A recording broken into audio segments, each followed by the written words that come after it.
Lynda.com is an excellent online learning platform with over 3,000 video courses covering business, technology, and vast creative fields. I've been exploring the Adobe CC section just to cover my bases for new workflow and new tools to help with our productions. For a free 10-day trial, visit lynda.com/HWC and turn your curiosity into making things happen.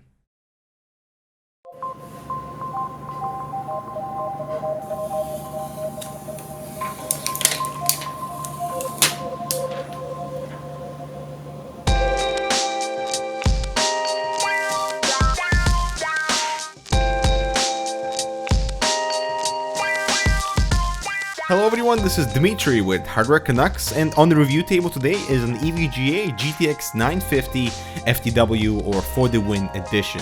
NVIDIA's latest release is the GTX 950 that aims to bridge the performance and the price gap between the GTX 960 and the 750 Ti. This is that sub $200 GPU that we've been waiting for, loaded with all the latest NVIDIA features, and promises quite a substantial performance improvement for owners of that 650 series. And here's the technical rundown of the current value stack of NVIDIA cards. The GTX 950 is a cut down 960 with lower clocks, 25% less CUDA cores and texture units, still with 2GB of RAM and the reduced TDP of 90 watts. The reference 950 is launched at $159, which fits perfectly between the 960 and the 750 Ti, but with board partners coming in with their custom coolers and factory overclocks, that price ceiling extends all the way to $179. Which is the price of this EVGA For the Win edition. And knowing what Maxwell architecture is capable of in form of overclocking, we aren't surprised to see this EVGA card clocked 179 MHz higher on the base clock than reference, and a whopping 217 MHz increase on the boost clock. In terms of the card itself, nothing has changed in how EVGA handles their ACX 2.0 cooler design. Triple heat pipe layout with a wide aluminum fin array, dual fans that shut off completely when idle, and the ACX 2.0 cooler is not only super quiet, as you can see from the graph here, but also effective at keeping the GPU at 68 degrees Celsius during load.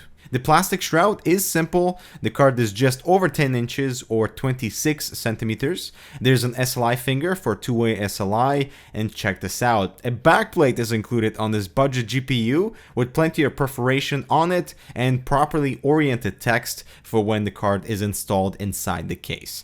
But keep in mind, only the FTW edition comes with a backplate. EVGA's Super Clocked, Super Clocked Plus, and Super Clocked come with no backplate, or it is optional.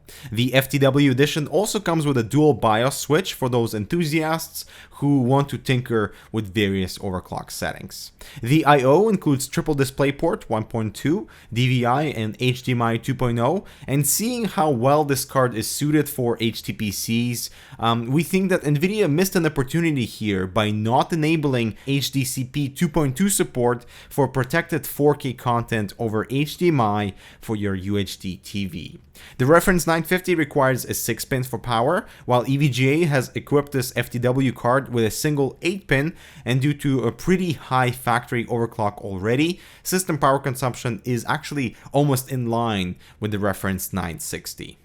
Now, before we get into gaming performance, let's analyze the competition. AMD's current $149 card is the R7 370, with aging 3-year-old architecture, but with 4GB of video memory. So let's see what the new 950 with the highest factory overclock that EVGA offers is capable of.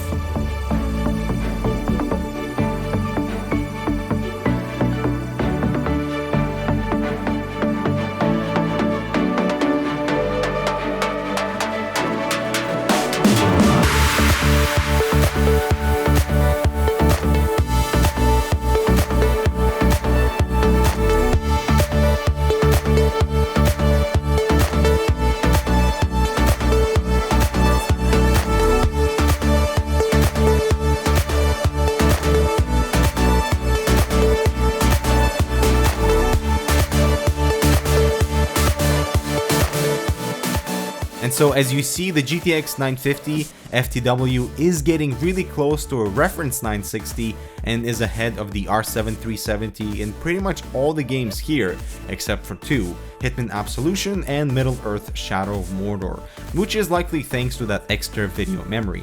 And based on these numbers, it is clear that the GTX 950 will be a popular GPU for budget builds. But it is also important to remember that the card tested in this review is factory overclocked and thus carries a heavier price tag than reference and represents the best of the best of what will be offered by board partners. We were able to push the overclock even higher to a stable 1612 MHz on the core that lends itself right in line with the reference 960. And so what do you guys think of the price range for the new GTX 950 cards? Do you feel the $159 spot is a large departure from the $129 release of the 650 Ti? There are certainly massive performance benefits as you saw, but it's just a matter of gamers upping their budget for the GPU. So are you prepared for that or not? Leave your thoughts in the comments below. And that concludes our review of the EVGA GTX 950 for the win. Make sure to subscribe as we have a few more 950 reviews in the pipeline. Thanks so much for watching, and we'll see you in the next one.